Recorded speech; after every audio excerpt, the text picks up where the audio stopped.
नमस्कार दोस्तों, विशाल एपिक्स में डॉक्टर विशाल शिवारी आप सभी का सहर्ष स्वागत करता हूं। दोस्तों, आज मैं आपके सामने महाभारत की एक ऐसी कथा लेके आने वाला हूं जो शायद आपने महाभारत में जनरली मैंने जो टीवी सीरियल में अभी तक नहीं देखी।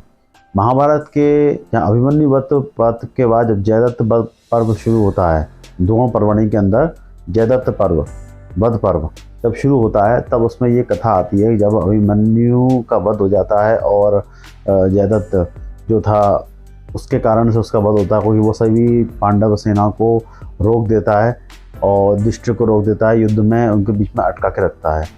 ऐसा क्यों हुआ? क्योंकि उसको भगवान शिव ने एक बार वरदान दिया था उसको कि तुम एक दिन तुम्हें ऐसा आएगा तुम सभी लोगों को अपने उसमें प्राप्त कर दोगे।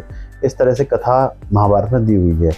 तो आज मैं उस कथा के विषय में बताऊंगा छोटी संक्षिप्त बात जो शायद आपको पता ना हो, क्योंकि अभी तक मैंने तो कहीं नहीं देखी, कई यूट्यूब चैनल हो सकता है हो, तो मैं उस कथा को शेयर करना चाहता हूँ कि जयदत्त ने जब रोका था, जयदत्त के वध के लिए अर्जुन ने क्या क्या उपाय किए थे, उसके विषय में मैं आपको बताऊँगा। जब तो कथा शुरू होती है वहाँ से, जब अभिमन्यु का वध हो चुका था। अभिमन्यु के वध के बाद जब अर्जुन प्रतिज्ञा लेता है कि मैं जयदत्त को मार डालूंगा और अगले दिन तक शाम तक, यानी जब दिन ढल जाएगा तो मैं अगर अग्नि में दहा कर लूँगा, इस तरह की प्रतिज्ञा वो लेता है अगर वो जयदत्त को नहीं मार पाता।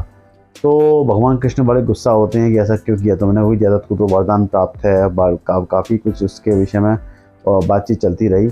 उसके बाद जयदत्त को मारने के लिए आपको कुछ अस्त्र की आवश्यकता पड़ेगी, वो अस्त्र कहाँ से आएगा। तो इस तरह की बातें करते हुए जब अर्जुन जब निद्रा में सो गया रात को, उसके बाद स्वप्न में भगवान श्री कृष्ण ने कहा कि मेरे साथ चलो और हम आज भगवान शिव से पाशुपत करके एक अस्त्र आता है, उस अस्त्र को हम लेंगे। तब उसके बाद भगवान श्री कृष्ण सपने में, यानी देखो बात यहाँ सपने की हो रही है, सपने में वो गए हिमालय पर्वत के शिखर पे और वहाँ पर उनको ने देखा कि भगवान शिव वहाँ साक्षात खड़े हुए थे। उन्होंने कहा कि कृष्ण ने किसी को पाशुपत अस्त्र प्रदान कीजिए।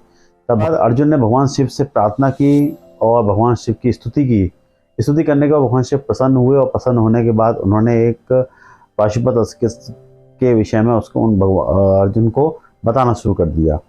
और उसके बाद एक व्यक्ति वहाँ आया और उस व्यक्ति ने पाशुपत अस्त्र का जो मंत्र है वो बताया और धनुष बाण को खींच के दिखाया कि इस तरह से मंत्र का अध्ययन करके पाशुपत अस्त्र तुम प्राप्त कर सकते हो।